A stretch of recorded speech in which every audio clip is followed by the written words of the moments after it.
नमस्कार मंडळी, गावाकडचा स्वाद या यूट्यूब चॅनलमध्ये आपल्या सर्वांचे अगदी मनापासून स्वागत आहे। आज आपण बिना पाकाचे रवा मैदा लाडू बनवतोय। हे लाडू अगदी सॉफ्ट असे तयार होतात आणि महिनाभर छान टिकतात व चवीला पण अप्रतिम लागतात। श्रावणापासून सण उत्सव सुरू होतात। गौरी, गणपती, रक्षाबंधन, दिवाळी या प्रसंगी आपण हे रवा लाडू नैवेद्यासाठी फराळासाठी बनवू शकतो। अगदी 30 मिनिटात तयार होतात। तर मग सुरुवात करूया। अगदी 4च साहित्यात हे लाडू तयार होतात।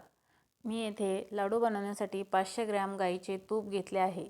यातच आपण रवा मैदा भाजून घेणार आहोत आणि लाडूसाठी पण आपण हेच उरलेले तूप वापरणार आहोत। एवढेच तुपात लाडू बनवून तयार होतात।